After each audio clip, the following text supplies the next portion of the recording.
5, 4, 3, 2, 1.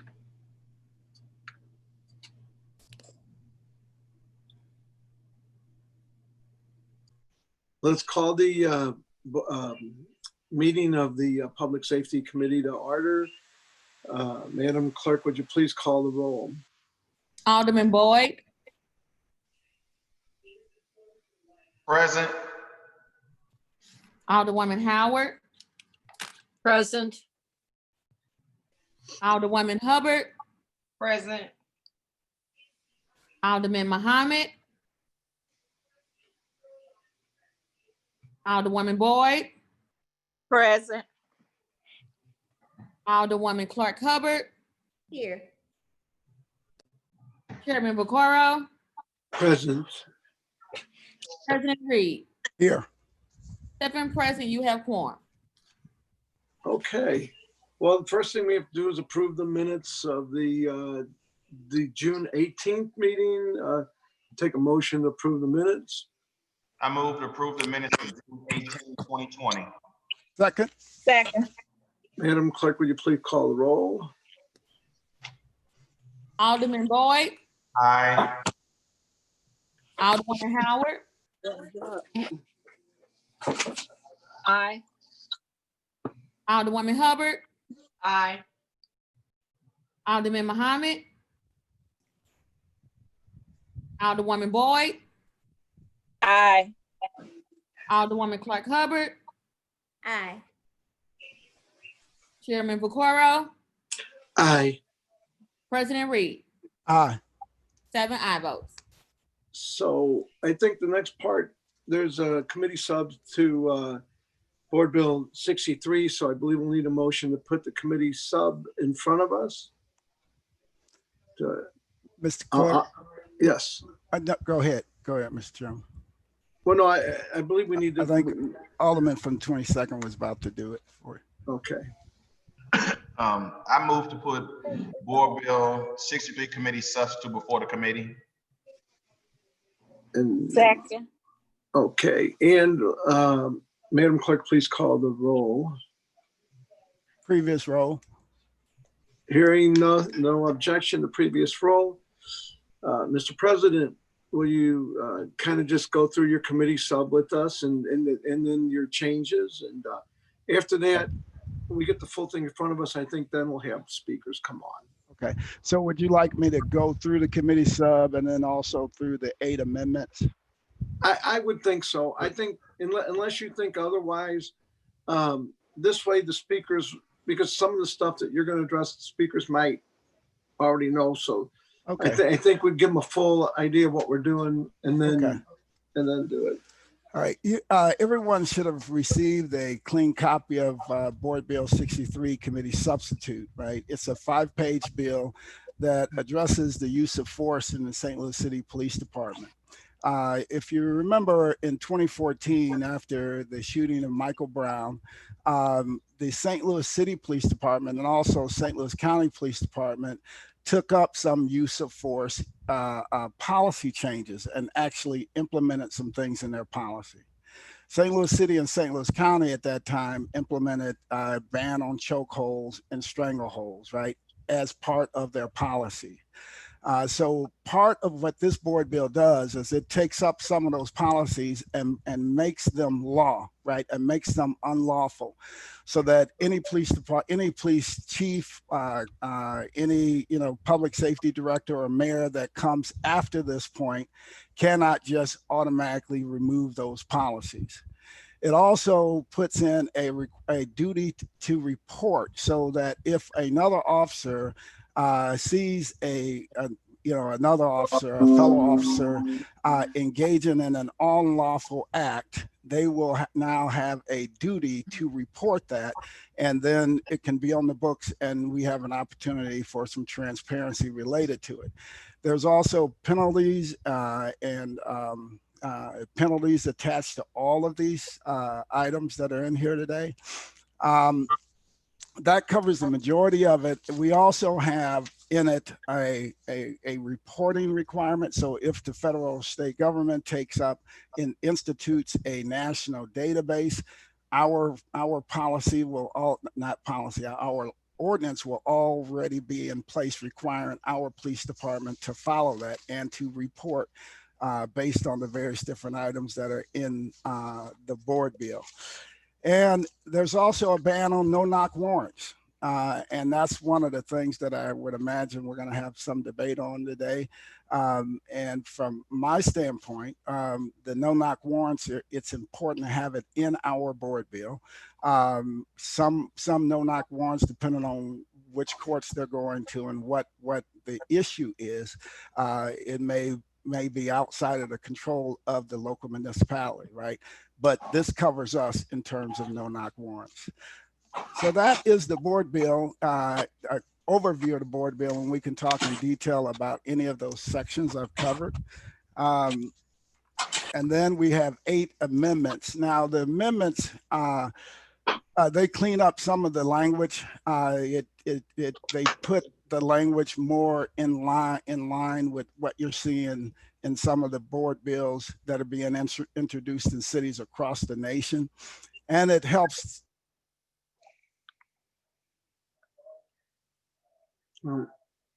We lost your voice. Let's see. I think we lost the president's sound.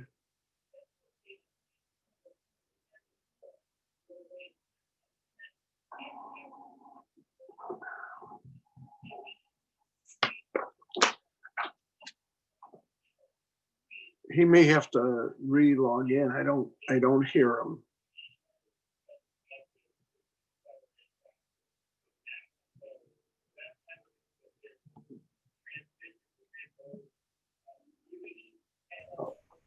Hey, Lewis, we lost your voice.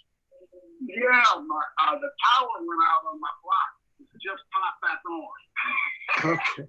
I say, because we lost you there for a minute. My computer is rebooting now. Okay, that's okay. So the power went out on my block, so maybe you just go to the speakers, and then when I get back, when my computer reboots and booting right now. Okay, I got power in our block. Okay, well, I actually got you held up to the speaker on my thing, so people we can hear you. So if they can, if you would just want to go to speakers right now, that'd be great. I'm waiting for my computer to reboot, and then I'll join the meeting as soon as my computer reboots. Okay. Well, then, okay. So, Madam Clerk, you want to go ahead and go down the list of speakers? Are you there? I have them in front of me, if not. And there's a letter that needs to be read in from the Ethical Society. So, if you want to start, I guess start with number 1 and we'll go down the list. Okay, so the first speaker is what you're asking me to read out? Yeah, I think so. Okay, is it Darcy is the first person? Yeah, Darcy, yeah, Darcy Okay. Kern. Are they here with us? Hi, I'm here. On. Okay, how you doing? Hi, I'm good. I actually had a few questions. I actually attended the last meeting as well. And I was really concerned that the bill was not available. The bill that was being discussed in the committee was not available to the taxpayers to view while you were discussing it. Okay, it's online. Only the June 12th edition, only the June 12th copy is available. Okay. I mean, okay, so the committee sub that they sent out, the clerk can send you a copy if you would like. And then you can always speak later in the meeting or speak, we can I keep would you love up. that. Okay, so if you, I think she has your email address. If you can send her the complete committee substitute, and then we'll kind of move you toward the back of the meeting. Okay, thank you so much. Oh, no problem. So Madam Clerk, can you do that? Send her a copy of that? Yes, I'm making sure that the committee sub is online. I'm checking now. Okay. But the next speaker is Jay. Jay Schroeder. Jay, are you with us? I am here. Thank you. Okay. How you doing, Jay? Good. How's everybody today? Hi. Thanks for letting me talk to you for a minute. I wanted to And kind of- you also have the same offer if you want to stay on till it finishes in case something changes in your state. Excellent. Thank you. I wanted to talk a little bit about the no-knock warrant portion, just so everybody's kind of clear. There's been some confusion, even sometimes amongst policemen, about what actually is a no-knock warrant. So what happens when an officer goes to get a no-knock warrant is he has to present the information on the no-knock warrant to the prosecutor and then take this information to a judge. So it's not an end-all be-all on search warrants. So you have to have some pretty big substantiated evidence to get a search warrant and have a judge approve it. And I believe when I did some checking, about 10% or a little less than 10% of the warrants executed by our SWAT team last year were no-knock warrants. And that doesn't mean that they use the no-knock provision. No-knock provision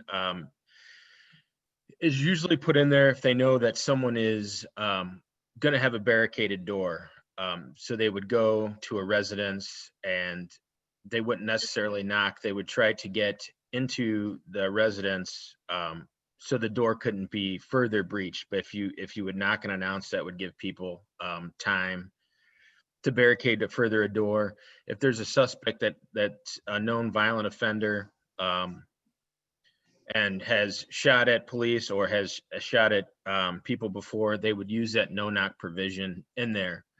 But just because it's in there doesn't necessarily mean that they are going to execute it in a no-knock fashion. In the last few years, the National Tactical Officers Association has recommended that I know people see on TV and SWAT shows and all these high-speed television shows that they see SWAT teams run in to, bang a door, knock it down, and then go rushing in. The NOTA, the National Tactical Officers Association, has recommended it, and our SWAT team has taken that recommendation. What do they do is called a breach and hold. So they would come to a residence, they would announce, they would hit the door, they would open the door, they would employ a noise device, a diversion device, and they will hold the door and they will call people out from the residence. So once they believe they have everybody out and they've talked to the people that have come out, is there anybody else in the residence? If they say no, then they would begin a sweep of the residence to make sure that the house is clear. In another situation, if they know that an armed suspect is holed up in a residence, they would surround the house. They would deploy the bear and they would call the person out. So there's not a whole lot of opportunities or situations where they actually would breach a door and run in without announcing. They even announce on most no-knock warrants. It's just a safety tool to have in there in case it meets some of these certain criteria. So I understand how some people think that sometimes on these no-knock warrants, they see people just rushing in and all this stuff. But that's actually the national standard now, is getting away from these breach and enter situations.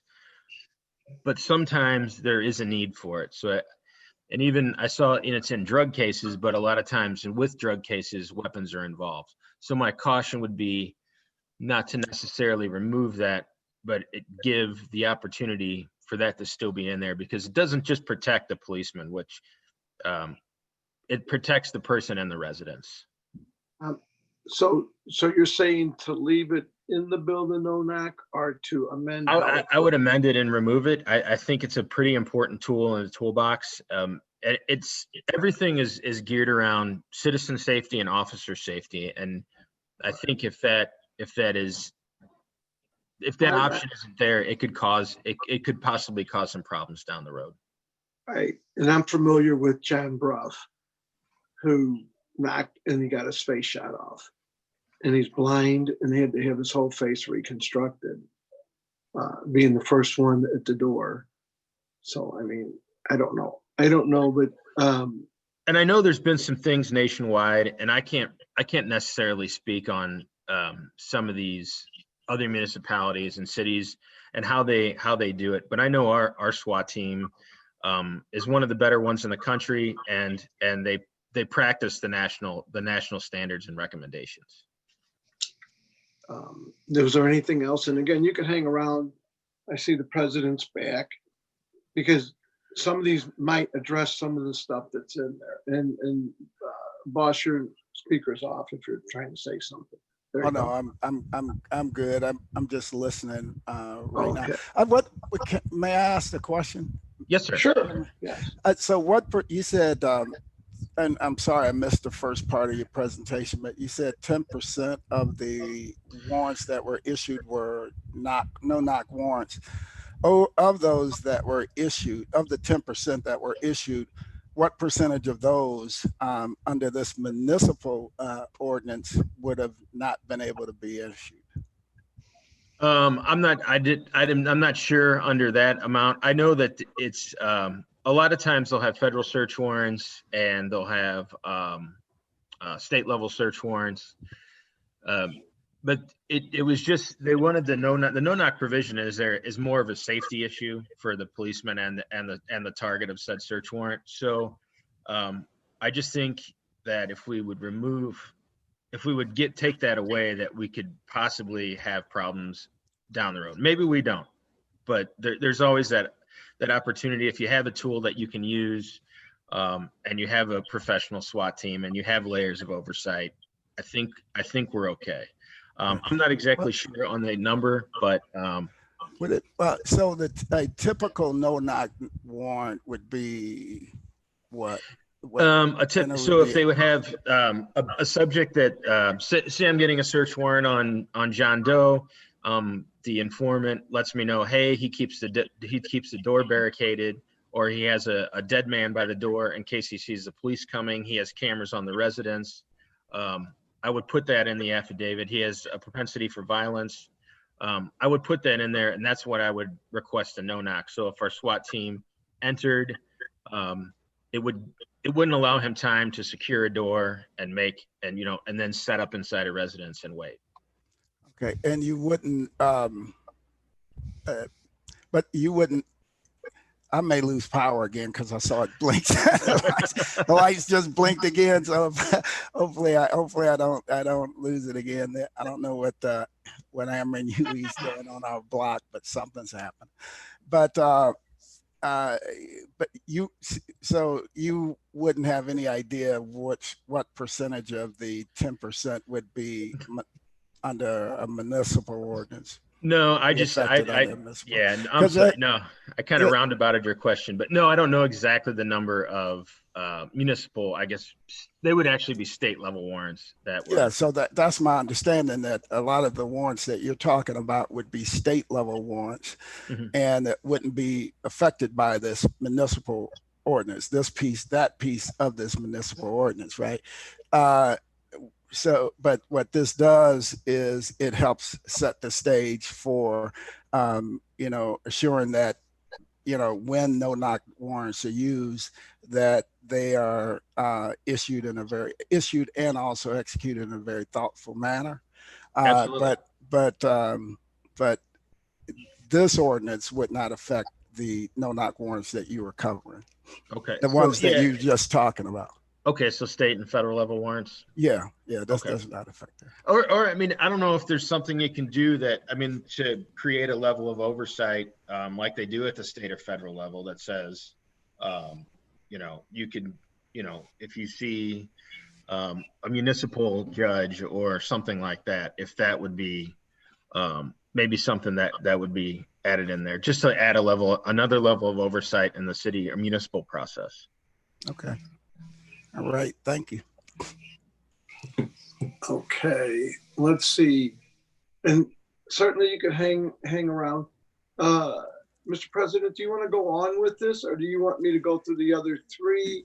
Go ahead and go through the speakers. And okay, then let's go through the speakers. We also have something that would like read in from the Ethical Society. I don't know if you saw that or not. No, I haven't seen it. Okay, and we'll read that in. So Madam Clerk, it looks like Gina's next. And it's probably by phone. Yes. Okay, if you can bring her in there, that'd be good.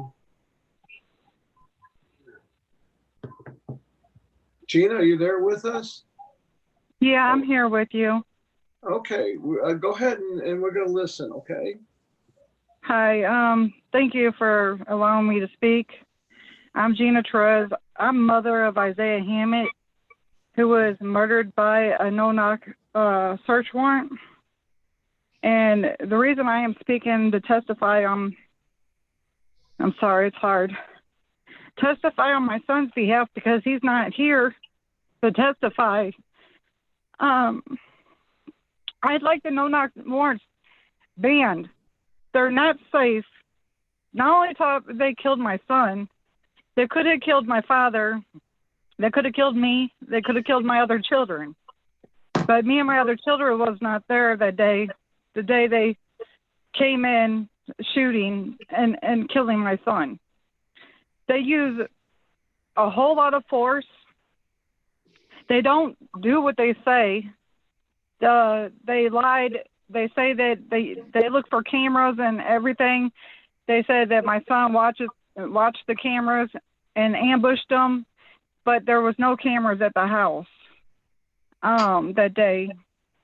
They did not show no search warrant.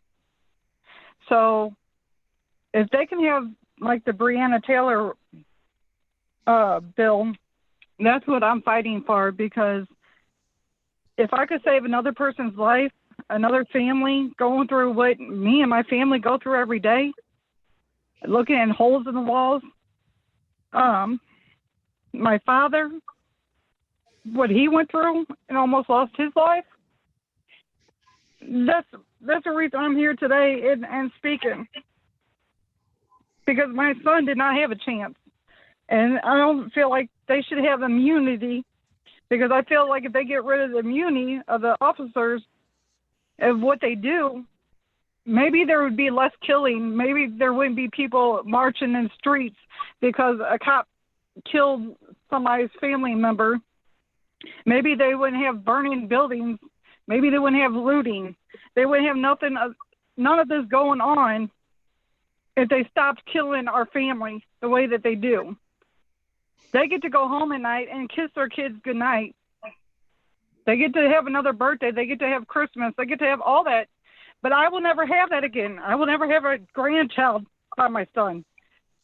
My kid's scared of the police, scared to even be home in their own home. It's just, it ain't right, and I feel like it needs to be banned. Okay, well, we appreciate your comment. I won't get in discuss as to who shot all that stuff, because that's all police matter, but I do appreciate the comments. And you're welcome to hang around. If you have Just like the cameras, Louis, you know what I'm saying? 3 years ago, we tried getting the cameras and everything, and I feel like they need to start using those cameras the way that, you know, they're supposed to do too. Well, they're going to have body cameras. I think that's already been addressed. And then that's been 3 years though since we spoke on that. Well, thank you for your talking on the subject. Thank you, Ms. Torres. I really appreciate it, and thank you for coming on and testifying today. Thank you so much. And now it looks like Tony Taylor, Madam Clerk. Yes. Is he with us? Yes, I'm here. Oh, okay. I'm sorry, Tony. Tony, go ahead, and we can hear you. Okay. Good afternoon. I just want to thank everyone for giving us this opportunity to speak. I'm also a mother of a victim of police brutality. My son was Kerry Ball Jr. that was shot and killed April 24th, 2013. And I just listened to a lot of things that were said on this call as far as where bills were put in place, talking about the excessive force, everything that was put, but it was all put in place after 2014. But like I was saying, this is no disrespect to anybody. I feel like a lot of those policies were brought up and brought to attention after the city of St. Louis know what they did to my child. Carrie was shot a total of 21 times on 8th and Carr out of 32 bullets. 21 gunshot wounds is in his body out of 32 bullets with a total of 25 gunshot wounds because of entry and exit. I feel like the immunity needs to be stripped from them because on everybody else's job, you can't go to work and be able to shoot whoever and have immunity and just get off. I also feel like a lot of the funding from the police department need to be put into recreational centers for these children. Bring that back. What happened to that? These youth are crying out for help. When all of that looting and rioting just started, those children need us. That was them crying out. I just was at a rally, not this past Saturday, but the Saturday before, and a youth spoke. She said, we're lost, guys. We don't know which direction to go. We need child. We got to do something different. We got to put some funding into Kim's office to let her properly investigate these police-involved shootings. We got to make sure that we vote the right people in office that's going to be there to help us. And I feel that if you would start actually getting some judges in place that would sentence these cops to some real jail time, that's when the murder of our loved ones would actually stop. And I just want to thank y'all for giving me this moment. So you're welcome, Tony. Thank you, Mrs. Taylor. And then last on the list is, looks like Darian Wilson. And are you with us? From Neighborhood Outreach Center? Madam Clerk, is he still on mute? Okay. If he could unmute himself. Yes, I'm on. Can you hear me? Yes.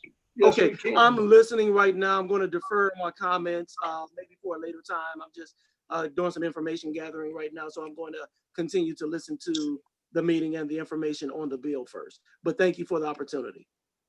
Okay, and then so just hang in there. So, Madam Clerk, there was also a letter sent to us from the Ethical Society. Can you read that, or otherwise I can? Do you have that? No, I don't have it in front of me. If you give me a second, I can pull it up. Okay, pull that up and read that in so everybody could hear it a little better.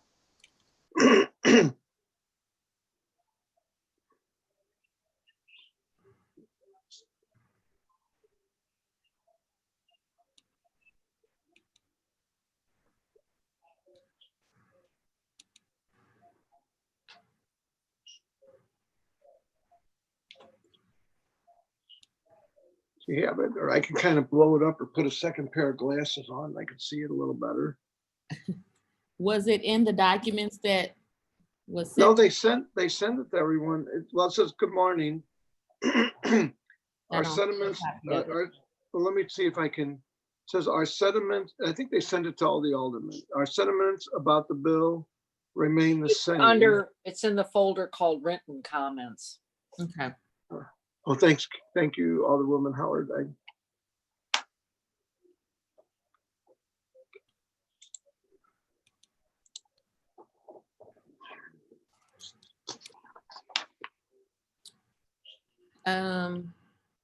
It was dated June 22nd, 2020. Our That's sentiments it. about the bill remain the same. The things listed are policy already, except for line 4. We have a force continuum that requires us to de-escalate. Per policy, we are to use the least amount of force necessary at all times. We have the duty to intervene and do what's right at all times. Any circuit attorney can issue charges when we don't. Any IAD can pursue charges against officers and terminate when we don't. St. Louis, Missouri Police Department has an obligation to charge everyone that violates policy this way. Chokeholds have been banned in St. Louis Metropolitan Police Department for over a decade. The duty to report every time we remove our weapons is an okay policy because we have officers that pull their weapons too much when it's not necessary. It's a red flag. However, we may also lead some officers not to remove their weapons when they should. Heather Taylor, Ethical Society of Police. And I would say it's very rare that the Police Association and the Ethical Society actually believe the same, that they're on the same side. I guess their concern is for the officers. And again, the one I know is John Bruff, who basically, I said he got shot through the door in his face. He's blind and he had to have his whole face reconstructed. I don't know. I believe we need to do some of this stuff, and I think we need to put some of this in law. But I did want to read that from the Ethical Society. And John Schroeder is with the, I guess he's speaking for himself, but he's with the association. I think their concern also is about the safety of the police. I also received a text that the city won't be able to ban state, federal no-knock warrants. So state and federal no-knock warrants, the only ones we could ban is the SLPD.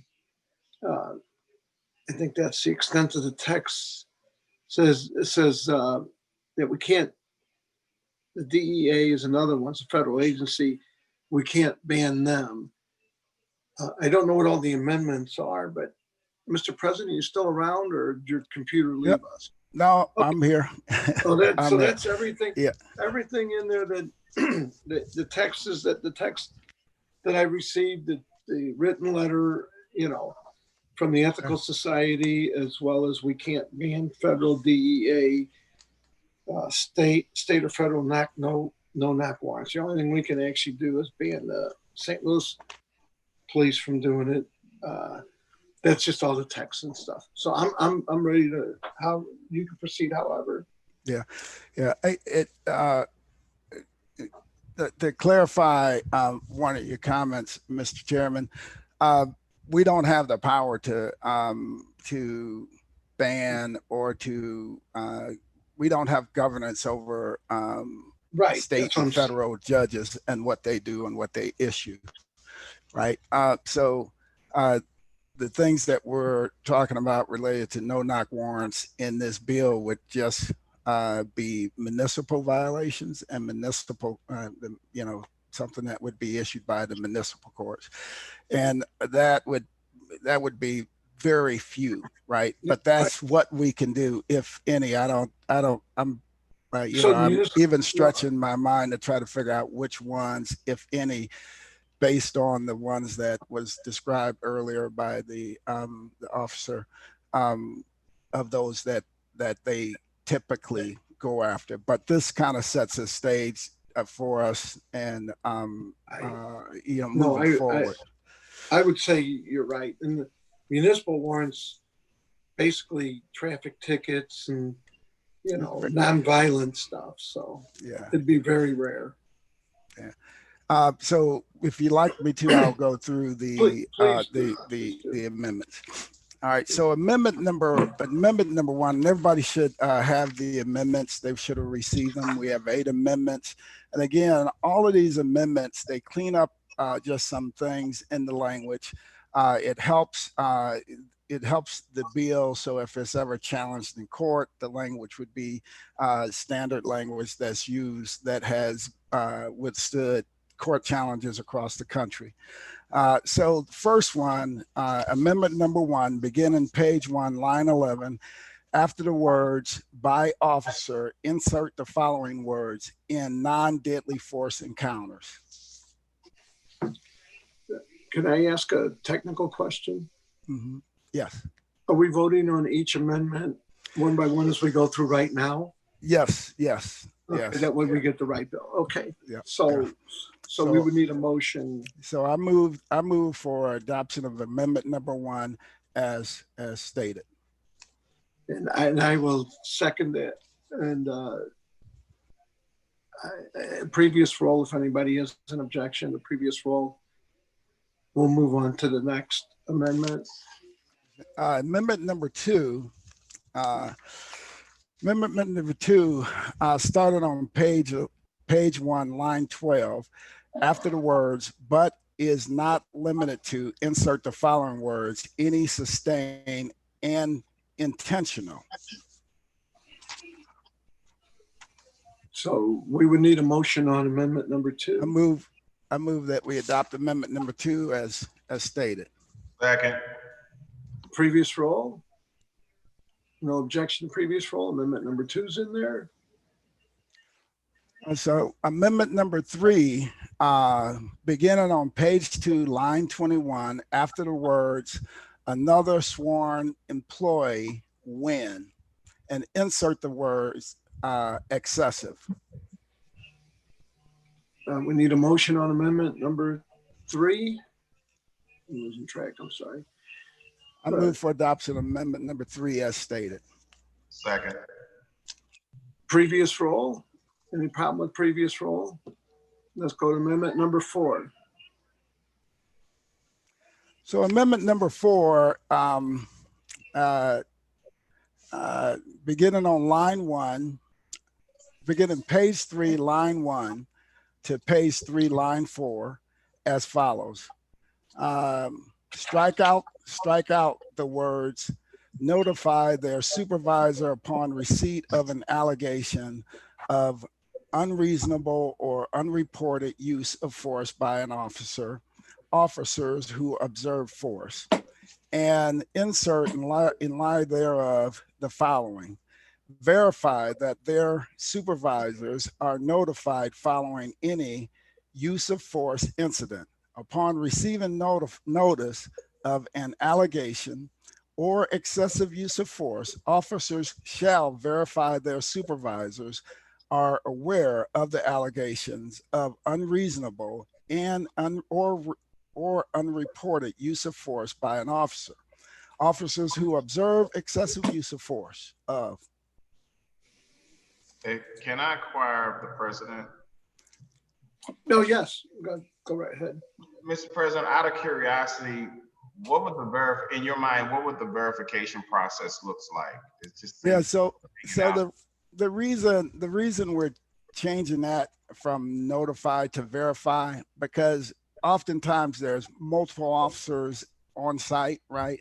So if there are multiple officers on site, sometimes it can be upwards 10, 20, 30 officers or whatever. We want to be clear, we're not asking that 30 reports be filed, right?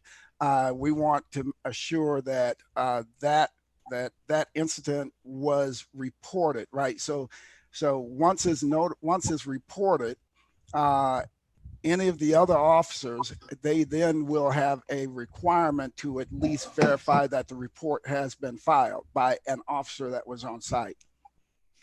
So there would be an incident report that's completed? Yes.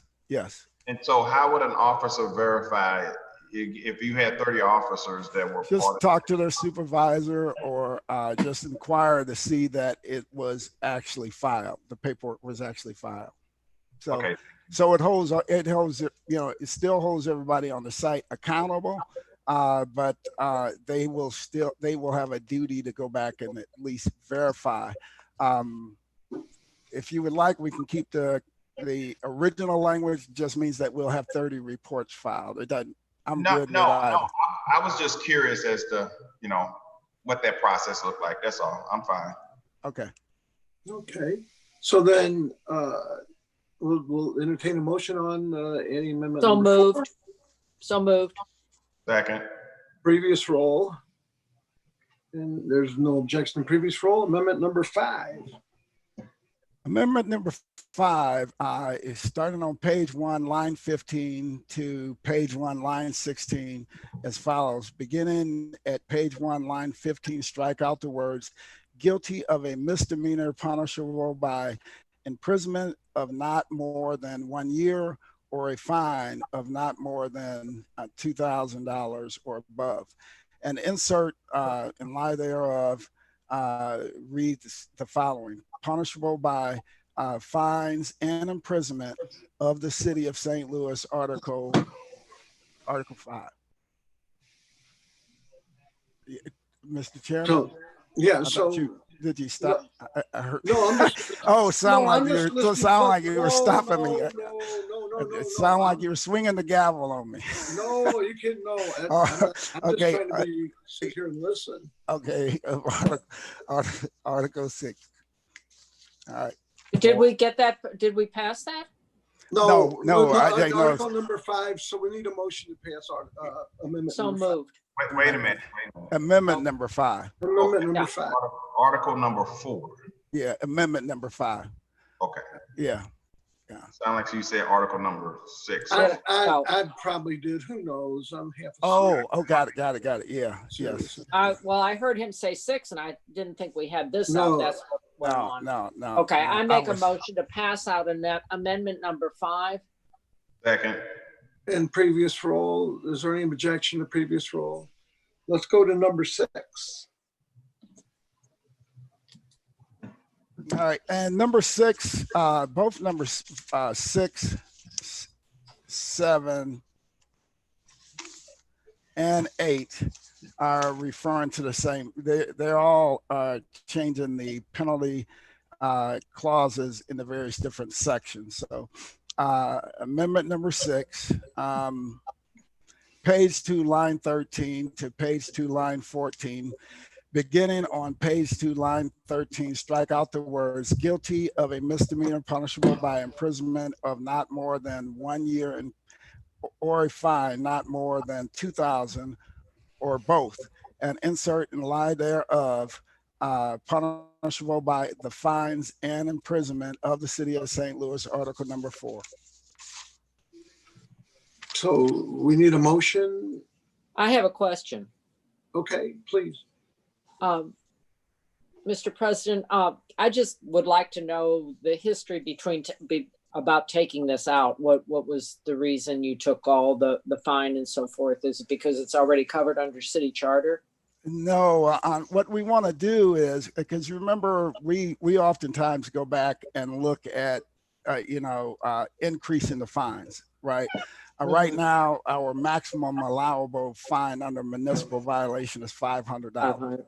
Yeah, and but if the fines change in the future, right, and if the penalty clauses and imprisonment availability or whatever changes in the future, this allows the bill to stand. It still allows them to issue fines based on whatever is available to issue, whatever you can do under this municipal violation. Okay. And also how many jail time based on whatever is allowable by the courts at the time of the violation. Right. Okay. Opposed to just fixing it at what we can do today. Okay, I got it. That's fine. I just was curious because they're all parallel, the changes for all of them. So, okay. We'll move.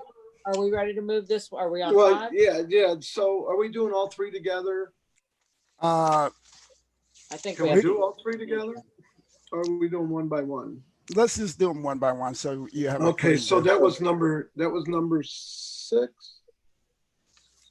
Yeah. Yeah. That was 6. I'm sorry.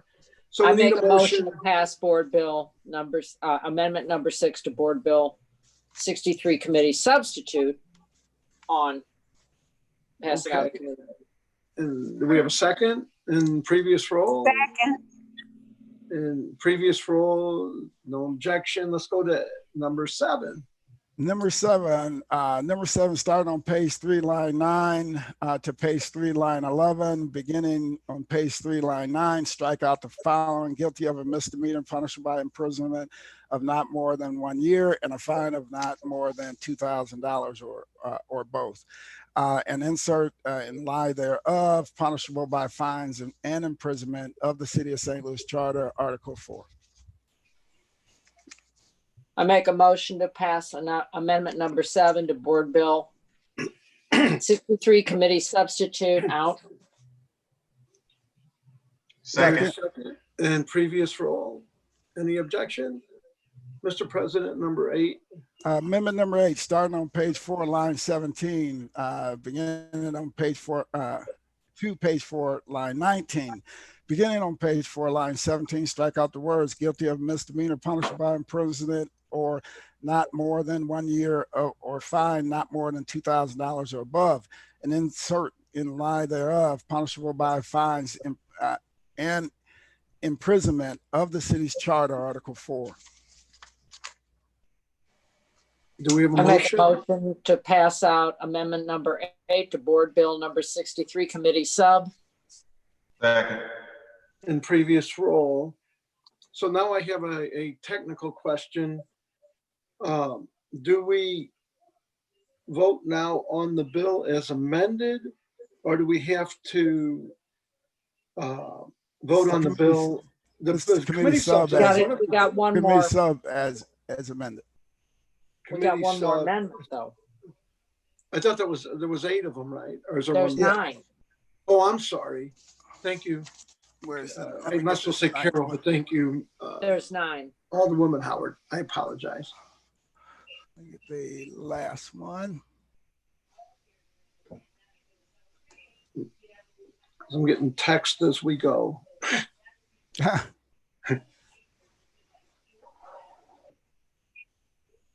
Do you have number 9? Yep, I'm pulling it up now. Okay.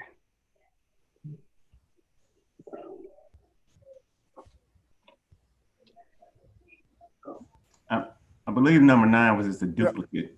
Yeah. Number 3. So number 9 to Board Bill 63 Committee Substitute to amend said bill, page 2, line 21 as follows. Beginning on page 2, line 21, insert the words excessive. Well, that's a duplicate. It's number 3. Amendment 3 covered that. Yeah. I'm getting Yes. text as we go as to. Yeah. That's it. So that was amendment 3 actually Yep. covered the same thing. It's the Yeah. same amendment. Okay. So what we have before in front of us then would be Board Bill 63 Committee Substitute as amended. Yes. So it's up to everybody. Do you guys want to vote now on this, or do you want to listen to some more public testimony on it? It's kind of whatever you want to do. Mr. Chairman, I think that it's really important that the board, we move forward on this issue.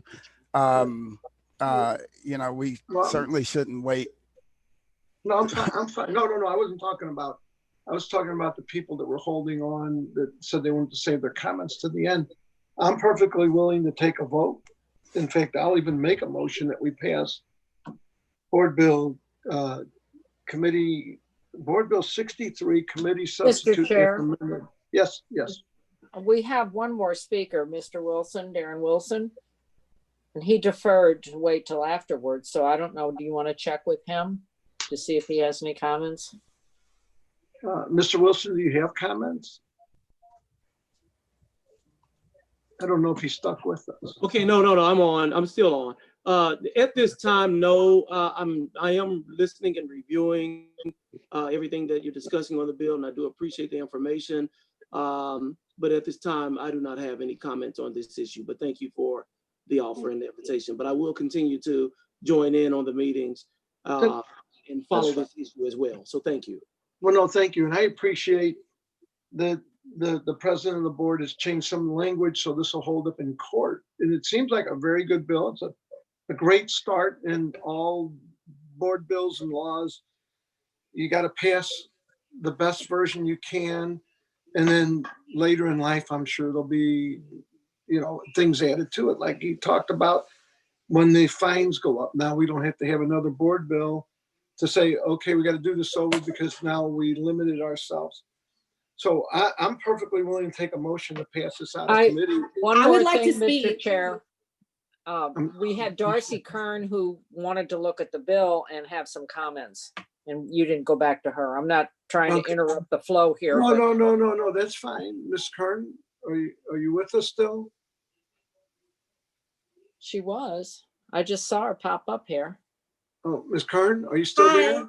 Hi, I'm here. Can you Okay, hear me? sure, go ahead. We're Hi, listening. thank you for letting me speak. Now that I have the full bill, I did take a look at it and the amendments seem to be like common sense. But I had some questions about some of the fines that would be levied on police who did break these laws. So I was wondering if there's a designated place for the money that the police would have to pay. Is there some kind of restitution or like to the family of the person that, you know, has been killed, or what happens to that fine money? I would think, if you let me, I would think that would be a civil trial, but maybe I don't know, Mr. President. Yeah, she raises it's actually a good idea that, okay, so what she's saying is that, you know, in the fines and penalty clause, where the police officer would have to pay a fine and that fine would just go back to the city, right? You know, should that fine go into a pool for whatever, right? For families that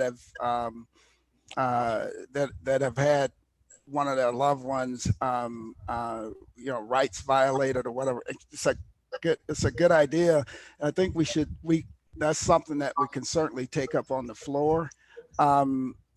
It would give us a chance to review and talk to the budget director and the comptroller's office to see the possibility of that. I would imagine a special fund would have to be created, and the bill would have to call out for the funds to go to a special fund, right? But it's a great idea. I like that idea. Thank you. I just had a few more questions. I was wondering if there is, in the duty to intervene, if in the department policy, there's some kind of protection for officers reporting misuse or use of excessive force, if there's some kind of protection for officers who are reporting that they have observed this from retaliation, because I hear from a lot of police who want to do the right thing that they have you know, faced retaliation from the department, or they get moved to less desirable positions because they report and do the right thing. Is there something on that you know about? Yes, we took up an ordinance a number of years ago that put protections in place for anyone that reports any wrongdoing in any city department whatsoever. So they would be covered under that ordinance. So and also they would have standing, and I would assume that they would have standing in the courts if they can show that they were demoted, they were put on a wrong, you know, undesirable duty or hours or whatever based on their reporting, right? So I think we would be slow. I think we would definitely be covered under that. It's the whistleblower statute that we passed, the whistleblower law. Okay, thank you for commenting on that. And I also had a question about the settlements that the city pays out on behalf of police who are convicted of misconduct.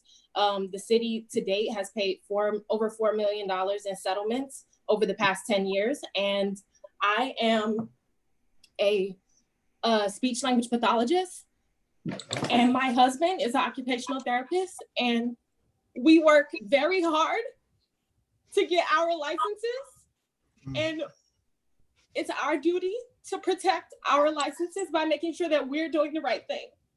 And if we do the wrong thing, not only do we get fined, but we can lose our license, and then we don't have any way to make money. But when police do the wrong thing, not only do they not lose their jobs oftentimes, but they also get hired at other departments, and they just get shuffled around, and it's an endless cycle, and there's never any justice for the families. And I, as a taxpayer in St. Louis, am so against my tax money being paid to make up for the misuse of force by police that we're paying. And I just can't see how, if I do the wrong thing in my job, I lose my license and I can't do that job anymore. But police get to keep their jobs, and then I have to pay for their mistakes. And I want to know why there's not anything in this bill to address the taxpayers having to pick up the tab for police violence. Why is that not in the bill? Well, a couple things. Part of number one, Ms. Kern, I just want to thank you for your impassioned plea, and also let you know that we're all on the same page with that.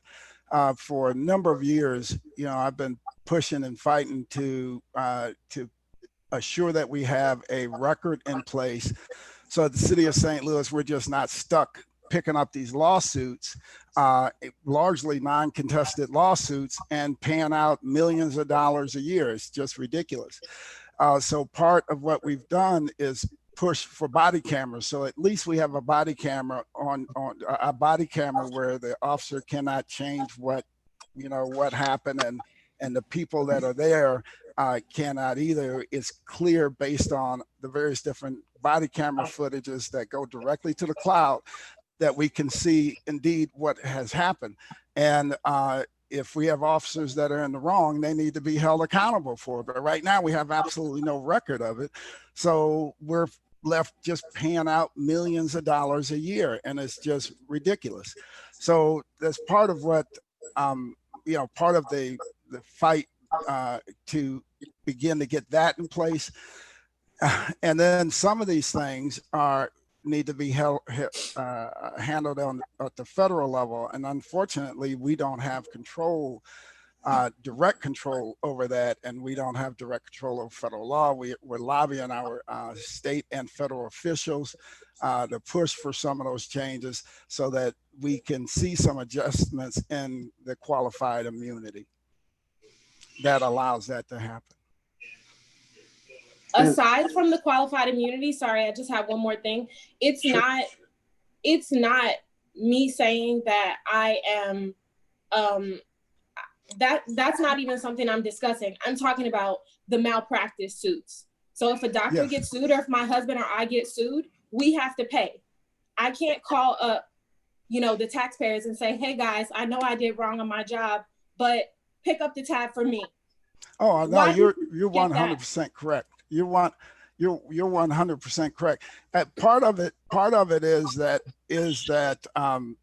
right now we have no record, right? It's just hearsay. We have absolutely no record of the exchanges that are happening, right? We have no record at all. So first thing is we need to get a record of it.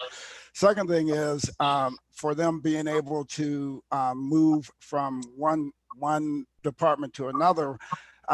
We put some provisions in this bill that when and if the national database becomes available, we will have a requirement that our department reports directly into that database with the various different items we listed in the board bill here. So we're covering that for the future.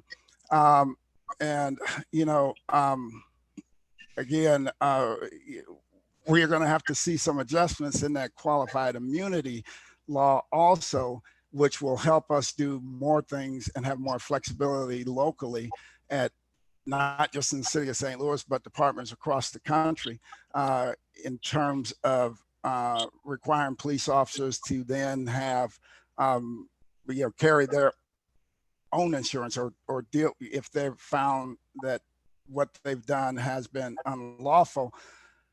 Based on the data that we've received, it would be clear that the city of St. Louis would not be left holding the bag on a lawsuit. But right now, the lawsuits are being filed against the city of St. Louis. We have nothing to show that, whether the lawsuit was valid or not. So we're left just paying those lawsuits off. Did that answer but please understand that we're all in agreement with what you're saying, and we're trying to find ways to address those. And part of what we all need to do is just push harder on our federal officials to give us some flexibility locally to be able to deal with those issues directly. Thank you. I would also like to ask why there's no mention of discontinuing the use of tear gas on taxpayers as part of this bill on police use of force. You know, that's not, you know, one of those issues that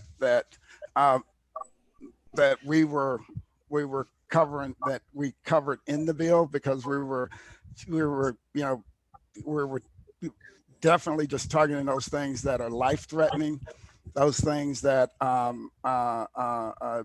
because of their abuse, it can end in a person's life being taken. But that's certainly something we can look at in future bills, and even when we get to the floor. Thank you. I would just like to say people do die from tear gas. There was a woman in Columbus, Ohio, who died from having an asthma attack after she was gassed by police. So it is actually a life-threatening use of force. So thank you so much for letting me comment. And I look forward to seeing these changes and many more coming ahead. Thank you. All right. Thank you so much for your testimony, Ms. Kern. So if there's no other speakers, I think we should go ahead and, you know. Aren't you going to ask the committee if they want to comment? Certainly, okay, then let's go down the list. If the committee does want to comment, Alderman Boyd, any comments? No questions. Okay, Alderwoman Howard.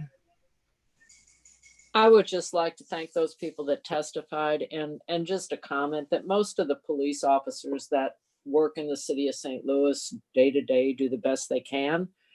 And that it's sad that, you know, we've come to this point where we have to take up this type of legislation.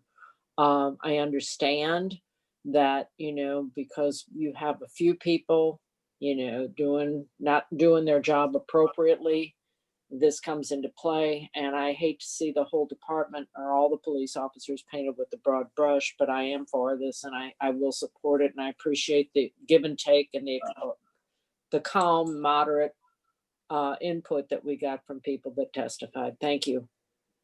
And I agree with that statement 100%. I don't have my, so Tamika Hubbard, or Alderwoman Tamika Hubbard. Thank you, Mr. Chairman, and members of the committee, and also President Reed, for definitely bringing this forth. I think it's something that we do need. I have one quick question, and then I guess I have a few comments about it. I think it's something that we definitely need, but one of the speakers, I guess he was a part of our police department or something, he made a comment about how having the ability to use a no-knock warrant, how it protects the resident. And I guess if he's still on, I wanted him to explain that, because that didn't quite make sense to me. But I do get it in some scenarios when you have a lot of stuff going on with a particular offender. If you have to actually knock, then it can impact just how you handle things. But I do support this bill though. But if he's still on, could he answer that? I'm not sure if he's. Jay, are you still here? Jay, is he still there? There he is. Can you hear me? Yes. Okay.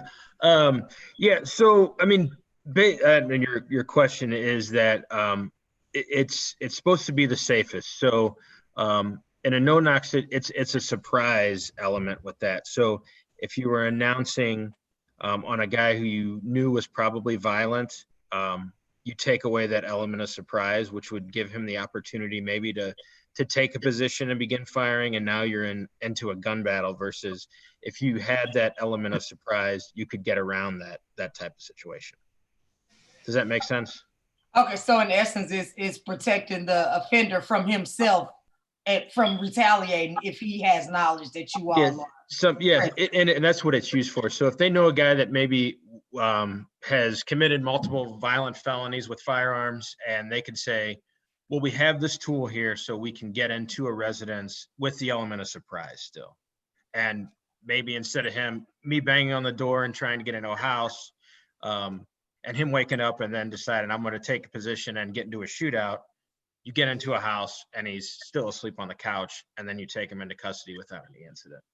That just gives you that opportunity. Okay. And so prior to you all, I guess, applying for these warrants or whatever, or I know there's extensive surveillance that goes on prior to you all, because for one, you have to track them to know where they are. Yes. Anyway, so you all do use a lot of different measures to even make contact with that person prior to, right? Yeah. Yes. I mean, that's the whole, it's a whole, to get a no-knock, you have to have a whole lot of stuff that comes into play. I've done probably 100 or more search warrants, and I think 2 or 3 were no-knock. So it's just not, doesn't happen a lot, and it's only used in those situations where you think you're going to have, you could possibly have some type of violent altercation. Okay.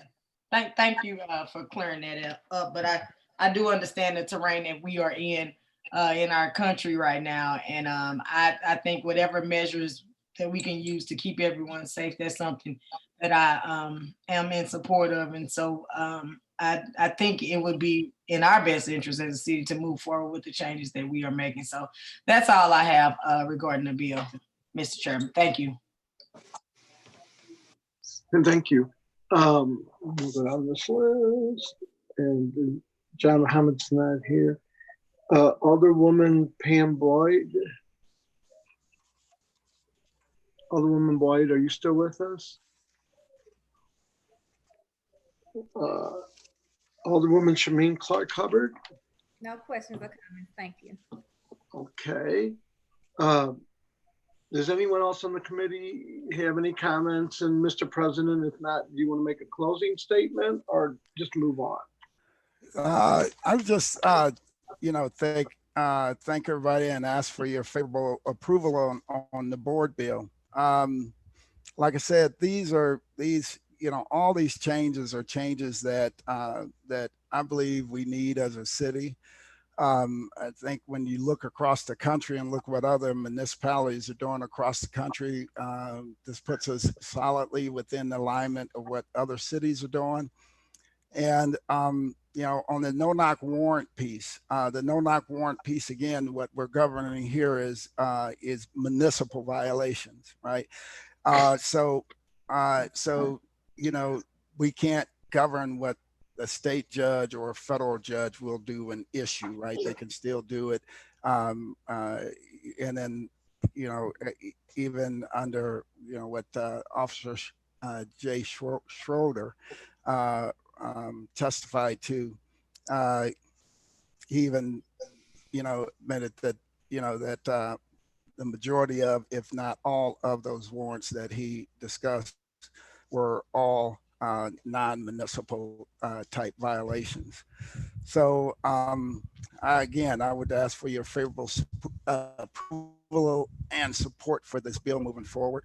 I think it helps us address the issues that that the people are looking for us to address, and it helps to set a new standard in our police department and protects good officers and assures that the officers that are operating outside of the guidelines, that there are some repercussions attached to it. So at this point, then I would entertain a motion that we pass Board Bill 63. I'm sorry, someone said? This is Sharita. We never did adopt a committee sub. Oh, okay. So we need to adopt the committee sub, and then I thought we did adopt to put it in front. Well, anyway, so let's adopt. Then we need a motion to adopt the committee substitute, and then I guess, just for procedure, because I'm a little. Then we adopt the amended one. Is that how? we Yeah, do that? what you have right now, you move to bring the committee sub in front of you. So you have that committee sub in front of you. So now we need a motion, and then we amended that committee sub. So now we need a motion to pass committee sub as amended out with a due Well, that's pass what I thought, recommendation. because I thought we already took the vote to bring committee sub in front of us. Yeah, that So, was the, so with the next, We had to adopt it. We didn't have to adopt it. We will now. no, yeah, you moved to get it in front of you, right? So we got No. it in front of us, then we amended it. So now that we have the amended committee sub in front of us, now our next thing is to move to pass committee substitute as 63 is amended. out That's with a what due I pass thought. recommendation. So then that's the motion I'm looking for is the pass board bill 63 committee substitute as amended out of committee. So I take a motion on that. So move. I'm sorry. Second, And I'll call for previous roll unless someone has an objection to previous roll. And I would ask that the clerk puts that out on our website as soon as possible. I'm getting texts from people saying, can we make sure to get that out? So if you could please put that out on the website. And I don't think we have any other business in front of us. So I would move that unless somebody has some other business, that we adjourn the meeting. I want to just thank each and every one of you for the time. I want to thank all the speakers that called up and came online to speak from both sides. I think that anytime we have a robust and in-depth discussion on these things, we end up with a better product.